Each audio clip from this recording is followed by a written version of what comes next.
me! Well, this is the first video of its kind ever on the Gastlecast. We came up with a really good idea, and when I say we, I mean me. Well, normally it's me, so I'll give you credit here. The bad news is, though, that nobody's gonna watch this. Everybody's gonna watch this. No. You kidding me? We're gonna have views up and down, left and right. Nope. If we talked about fun days being done days again, maybe it would. So here's my lovely, bright idea. We're going to talk about this movie before having seen it. Talk about reviews that are on RottenTomatoes.com, the haven for all shitheads. I've heard mediocre things. We're talking 50%. Heather and I are going to go see the film, come back, and record the second half where we discuss our true feelings about the movie. It could be horrible. It could be great. I'm one of those people that enjoyed Ant-Man Quantumania. A lot of people didn't like it. Across the board, I typically like MCU movies because I'm a fanboy. And that's what fanboys do. Yeah, trust me, I know. Anytime we review something or have thoughts on like trailers or something, people go insane. People are very heavily opinionated. They especially don't like me giving my opinion on DC movies because I don't know DC very well. Oh, because you're a girl. I think it's because I'm a girl. I get it. Yeah. I think that they get like upset even though I feel like I'm pretty fair in my assessment. Anytime you don't agree with me, I always tell you that you're stupid. I get where they're coming from. So this movie's going to somehow wrap into the Eternals a little bit. And the Incredible Hulk movie. Oh, that's not good. Do you remember at the end of Eternals? Nope. Don't remember anything about the Eternals. Nope, not a thing. Where that thing was coming out of Earth? Nope. It's like a big creature thing? Nope. The Celestial? Nothing. And now it's frozen? No idea what you're even talking about. Anyway, people were asking about this thing and why it's just in the middle of the ocean. Why didn't you make me prepare? Why didn't you tell me to watch the Eternals? Because you don't need to watch the whole movie. I'm telling you exactly all you need to know. And then Incredible Hulk had a villain with a big gigantic head, something that you would know a lot about. Yeah, because you have one. I look at yours every single day. The characters from the Incredible Hulk, his name is the Leader, and he's like, he has gamma radiation, but he has a big head, he's real smart. Why are you laughing? Why are you making Because I was just about to say that I've never seen the Incredible Hulk. Anyway, this new Captain America film, Brave New World, is going to be about Falcon, where he is now Captain America, working for General Ross, who is like a villain character to the Hulk. Ross turns into a Hulk himself. He turns into Red Hulk. It's in the same vein as the Winter Soldier movie,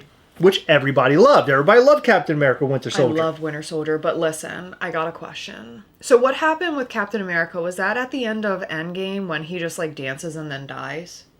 Does he die after that? Like what happens? He became really old and gave the shield to Sam. Yeah, so he's like dying. I mean, he's old. Yeah. Maybe. Why is he old? Like, don't you think Captain America would just live forever? Wasn't he frozen or something? Chris Evans wanted out. So they said, let's make him old. It doesn't make any sense, though, because guess what? I saw him being the Human Torch. Oh, my God. We should have never done this. People are going to be so mad in the comments. You know, honestly, that's my goal. Am I doing a good job? So much like The Winter Soldier, this is going to be a political thriller sort of film. I'm excited about it, but with it being at 50% Rotten Tomatoes, you never know what to think. However, I have not seen fan reviews yet. Although everybody's been laugh emojiing this movie for months. They don't like Anthony Mackie as Captain America. I think he's great. He's one of my favorite Avenger characters. People don't like change. All I'm saying is that I like Anthony Mackie, Falcon Winter Soldier. And we're going to read some reviews. Just quick reviews from Rotten Tomatoes. So we're going into this with this in mind. And then when we come home, we'll say, you know what? They were wrong. They got it wrong. Or they were right. It sucked. Instead of feeling like the big splashy debut of a new era for MCU, Brave New World feels like the subpar sequel to a better movie that doesn't actually exist. That's okay. That's fair. It's a fair Caroline, review. You're really letting me down. The story is clunky. The action is rote. The characters are bland. And the special effects look cheap. Okay, listen, Jordan. I'd like to see you do better special effects. Bet you can't.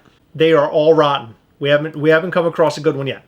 No blockbuster that costs this much should look this shoddy. The oops, all understudies take on the Avengers continues the MCU's march to cultural irrelevancy. Oh my God. Okay, so here's a good one. Captain America, Brave New World attempts to recapture the lost glow but only manages to muster a flickering light. God damn, that's not even good. I'm confused. Well, Why it's a 2.5. So the guy just... Okay, so it's a little bit over 50%. It is an action-packed journey with plenty of political espionage that lays an excellent foundation for higher stakes stories in the future. The film isn't a masterpiece, but doesn't need to be. See that? I mean, I'm kind of on board with that, because this isn't supposed to be a next Coppola Godfather movie. Coppola Godfather 3 was horrible, but this isn't trying to be that. This is Avengers film. It's a Marvel film. Mackie is not to blame, and we know he is deservingly going to be entrenched as Captain America for the upcoming Avengers projects. Still, it leaves his first solo outing in the forgettable mid-tier of MCU project rankings.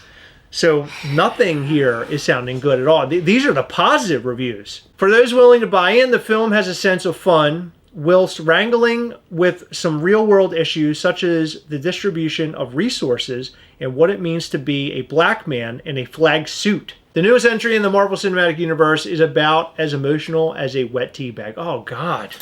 That's terrible. What does that mean? I don't know. But I'm... Like, are they saying that tea bags don't have emotion? Have you ever seen a good tea bag? That's a good question. Have you? Some people are into that. Some people Getting like a wet tea bag. Yeah. Given some of the barely watchable slop Marvel has churned out of late, the VFX-driven soiree is refreshingly good and turns out to be a perfectly fine superhero franchise extender graced with some big dollops of quality action. Dollops. That's the best review that we've read so far. I mean, outside of that, it's like terrible. It looks horrible. Mackie and Ford bring their A-game, but Marvel movies shouldn't be this dull. What could have very well been developed as an interesting thriller, trying to at least be on the level of The Winter Soldier, has instead ended up becoming a chaotic, irregular, visually ugly, and at times tedious experience. Oh my God. Most people aren't liking what's being churned out as of late. Deadpool and Wolverine did fantastic. You know the what newest it is, though? Spider-Man did fantastic. You know what it is? Because they have all those amazing films to live up to. Like Sure. Endgame, Infinity Wars, But DP and Wolvie. okay, I rhymed. We don't call it that. Listen, we're bros. I can do that. Some people call this superhero burnout. Like, people are just burned out on these franchises and these films. But I'm just all in. I don't care. Like, this is what brings me to the movie theater. Yeah. I like watching these movies. I think it's great seeing all the action. Yeah. So I'm excited to go see all the action right now. We're going to go see Captain America, The Brave and the Beautiful. I think it's called A Brave New World. A Brave New World. I don't think it's pronounced like that. They see a weapon, I see the future, and one that I will create. I am here to help you, Mr. President. We are back. From a mediocre Marvel film. Whoa, whoa, whoa, whoa, whoa. I enjoyed it. I'm going to say I enjoyed it also. I made a lot of notes. No, I don't like what I'm seeing. It's worthy of Disney Plus. And I'll explain what I mean as we get deeper into this review. There will be spoilers, so if you don't want to hear any spoilers, I will let you know when we'll get into spoilers. But first I want to talk about the movie, its plot, not spoiler territory. It's Captain America. It's the same beats as many of the other Captain America films. He is sent off to get a package, and when he retrieves the package, then that is when all the secrets are uncovered. Can I spoil something really quick? Of course you can. There's lots of fighting. Okay, these are my notes. First thing, felt cheap. Okay, I'd like for you to fund a movie of that size. It felt TV show grade. Disney Plus TV show grade. To be fair, though, Disney Plus has some really good TV shows. The special effects seemed like Disney Plus. The I film can get behind felt that. like it was supposed to be multiple chapters of a TV show to me. But with a little bit more added detail if it were a TV show. I don't think Red Hulk would have showed up in a TV show. I Why? don't think that would have been possible. Too much special effects. I don't think... Did you ever see She-Hulk? At least Red Hulk looked better than the She-Hulk TV show. So I'm going to say in terms of special effects. You said that everything felt cheap. Everything did feel cheap, but I will say I that think Red you Hulk lied. did not look bad.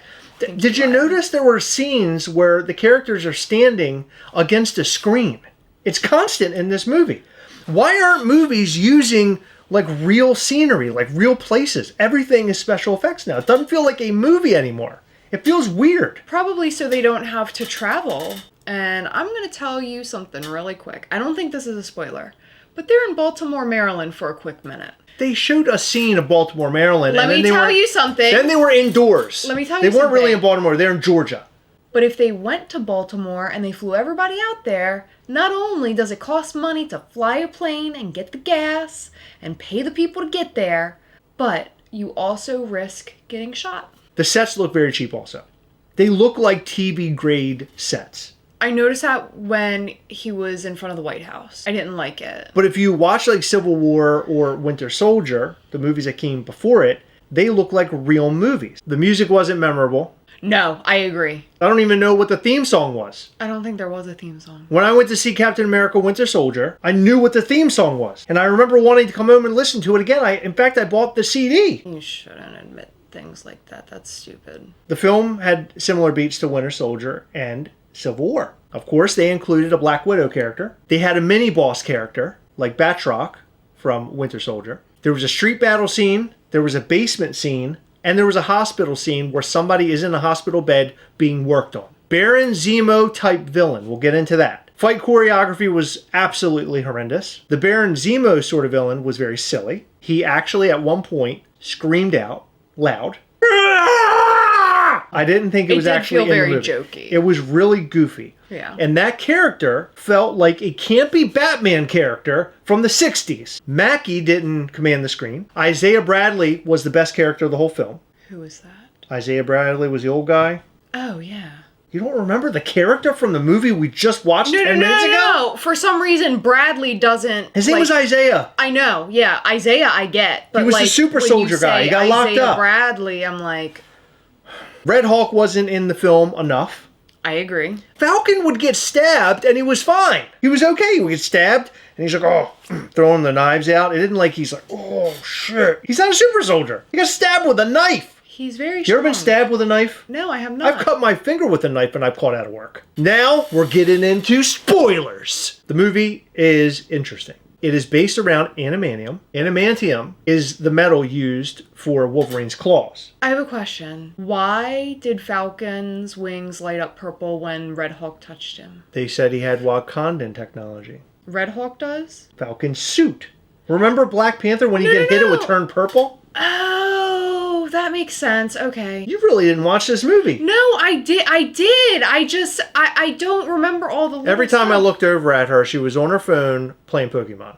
I was spinning Pokestops. I know exactly what you were doing. You were very busy. 'Cause you were doing it wasn't it too. Captain America Brave and the Bold. It's not Brave and the Bold. So the plot of the film is that Captain America is sent off at the beginning to get the adamantium back from some bad guys. Yeah. And the bad guy just happens to be the villain from Breaking Bad. Gustavo Fring. So he ends up getting that back, and it turns out that there's this whole plan between the United States and other countries so we can all tap into this new adamantium. It's all about the adamantium. I hate that name. What, Animaniacs? It sounds like Animaniacs, and it's freaking me out. So then we find out that there are people being brainwashed. That hangs throughout the entire fucking movie. And it got on my nerves because it felt like a plot device that they needed to lean on way too hard. They really did. That was way too hard. Which ends up getting Isaiah Bradley brainwashed. He ends up trying to kill the president. They lock him up. They lock him up again. Every time you see Isaiah Bradley, he has handcuffs being put on. But he's a super soldier. He could break out of it if he wanted to. Why doesn't he? Because he's a good guy. That's why he's an actual hero. He tried to kill the president. Because he was brainwashed. I know, it was a joke. Anyway, behind the scenes is another villain. It's another character from the Incredible Hulk. It's the guy with the big head I talked about. The leader shows up. He looks like one of the Mars Attacks aliens. No, he did not. He looked horrible. He's the guy that was screaming at one point. Yeah, and that was crazy. He's using all these ways to trick people, to do the mind control stuff. It was like multiple different things were going on in that movie at once. There was way too much going on in the movie at one time. Yeah, it was like 2 or 3 different stories. It was sort of odd. The leader was locked up after the Incredible Hulk. He was locked up because they didn't lock up the Hulk or the Abomination. They needed a fall guy, and that was... that guy. Big Head Brainy, leader. They locked him up. I wouldn't have called him Brainy Big Head, but that's fine. They sealed him away. And then Ross was like, if I become president, I will let you free. He basically helped Ross get over a heart issue. But little did we know, Leader was setting him up to be the Red Hulk. Hulk. He was putting more in his medicine than Ross knew about. Leader was also doing this thing where he was trying to pit the Japanese and the United States against each other over this whole Antimanium war. This leader has a long plan to get back at Ross by giving him this medication that will make him become the Red Hulk. Secretly, he's behind the scenes telling the Japanese that Ross is up to no good. So in the leader's long plan, he knows that this would anger Ross, so that Ross will then eventually turn into the Red Hulk and show the world the true monster that he really is. It was just a lot. Like, it was a lot to follow. I like that they put in like this whole political aspect of it, because it makes sense. If we had a rare metal show up in the middle of the ocean in the shape of a big monster, you know everybody and their brother would be going over to this thing, fighting each other in order to get it. Mm-hmm. But in this movie, it's like, hey, let's talk about treaties. But behind the scenes, people are knowing Ross is kind of a shithead. Mm-hmm. Then you also have the leader who's trying to play the puppet master, just like Baron Zemo from Civil War. There were so many different points of the movie where I felt like I was watching the old movies, the Civil War and Winter Soldier. Why do we have to do the same beats? Do you think it's to make Mackie feel more familiar to the audience? I think it's to make Mackie feel like he is Captain America. And remember when Captain America did all the things? They're going to a basement now, in a secret base. That happened in Winter Soldier. A villain down in the basement. I can't remember who it was, but it was a big computer thing. Well, when they went to this base in this film, it was the leader. Yeah, that creepy guy. He seemed like a cartoon character, which really bothered me. I didn't like it. His makeup was horrible. He had one weird eye. Here's a picture of the leader. This is what he looks like. It does not look like this mess that we got on screen. And the fact that Disney and Feige and all these people are putting their heads together and making these characters, why that? The Red Hulk, they got perfect. Anthony Mackie was meh. The new Falcon was very meh. I thought he was going to be like the funny character of the film. Me too. And it was going to be like joke, joke, joke. Wasn't very many jokes and not a whole lot was funny. Not that I need that. I don't need comedic all the time. Well, the movie was very cheesy. The whole time I already knew what was going to happen. I knew that when the brainwashing happened, it had to be the leader. The very first scene where they brainwash, I could hear that music play and I'm like, oh, here we go. It's going to be just like a Winter Soldier scenario where something plays and it makes people go crazy. By the way, that was in Naked Gun, the first Naked Gun movie. But what annoyed me the most is that when they would try to rehash stuff that we've already seen before, like the Baron Zemo sort of puppet master thing. By the way, the mini-boss wasn't even Gustavo Fring. It was some guy with a beard. I feel like this movie was just okay. I completely agree with the Rotten Tomatoes scores. It is definitely a 50% movie. I also see where people are saying it is full of action, because it is. There's action that happens, things are blowing up. The special effects are not very good at all. I don't know what's going on here.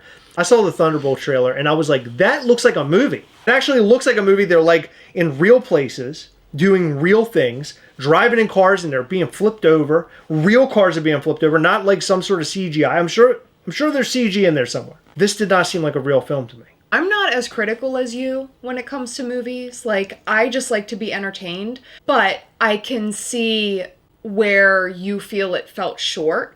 I definitely felt like Captain America wasn't as strong of a character as he should have been. I expected to go into the movie theater and be like blown away by his performance, because I think that he is a great actor and I really have enjoyed seeing him as Falcon, and I feel like we haven't seen enough of him as Falcon, with the exception of like Falcon and Winter Soldier. I feel like as Captain America, he should have been like strong and mighty and commanded everything, and he didn't. You make a very good point that I almost forgot. And the best scene of the whole movie is when Bucky shows up. Yeah. Him and Bucky are standing there together in the hospital, overlooking Falcon, who's on a hospital bed, just like in Winter Soldier. Them two together was perfect. Yeah. Like, that's what the movie needed. They needed somebody who was good with him. The new Falcon guy is just not very good. I think they could have done better with him, and I don't think it was necessarily the actor. I think it was the role that they gave him. He didn't feel like much of a superhero. I would agree with you. I guess it's showing it's his early entry of being a superhero. He's becoming Falcon. True. But at the end, then Captain America is like, oh yeah, we're going to put the Avengers together again. And then he's like, yeah, hell yeah. He can't be an Avenger. No. What are we talking about here? He's The guy in a doesn't know what he's hospital. doing. Well, he is in a hospital, but I'm saying, like, once he recovers, maybe he'll come out, get off the crutches. No, he's not good at being a superhero, is what I'm saying. I think Anthony Mackie's Captain America really does need the serum. Him just being a guy with a pair of wings isn't doing it for me. I'm sad because I love Falcon. I love the character. He is best used as a secondary character. They could have done so much better, but Thunderbolts looks amazing. I'm most excited about that. What I'm hoping for is another Civil War or Endgame or Infinity Wars with a new set of Avengers. Now, obviously, you can't have that right now. We're just now developing the new Captain America and the new Falcon and stuff like that. And I feel like if they were to do something like that a year or two from now, it would be bland. You're saying the characters aren't there. Yeah. I know. That's the problem. They don't have Avengers that much anymore. Name the Avengers. Exactly. So I think that if they're going to make this new Avenger team, they really need to, one, figure out who it's going to be, but two, figure out who Captain America is going to be, because he just didn't feel like Captain America. He didn't feel powerful. He didn't feel like the center of the movie. I mean, nothing really felt like he felt like a secondary character the entire time. No, I agree. But they are already working on a couple Avenger films right now. You're right. Like, what characters do you even use? Like, who do you have play in the films as heroes? I don't know what's going to happen with that. It's really crazy. Captain America was huge in those films. If they put this Captain America at the forefront, what would he do? Go and watch this movie in the theater. I think that is the way to see it. Plus, you can see how poor the special effects are in the big screen. That's so mean. I'm going to give this film 2 out of 5 haircuts. I would give it 2.5 because I liked it. In every video, we like to shout out to some of our patrons for Patreon. In this video, we'd like to shout out to Marco, Tyler Ridley, Toasty, Daddy Hawk, Walk99, Guyleen Bordeaux, David Ruse, Jeremy DeLeon, Derek Brown, and KT. Thank you guys so much for your continued support. We appreciate all of our patrons. You guys are awesome, and we appreciate you guys. If you're not on our Patreon, go and check it out at patreon.com/Gastlecast. for more information. Every single month we go live with our patrons via Google Meet. We have a blast there, so come and hang with us. We do giveaways, we show you upcoming Mischief Toys things, and much, much more. Patreon.com/Gastlecast. Hit the like button, hit the subscribe button, hit the little bell. That way you'll know anytime we go live or post brand new content. You don't want to miss our new content. All right, that's all we've got for this one. Thank you for staying until the end. We'll see you in the next one. Bye.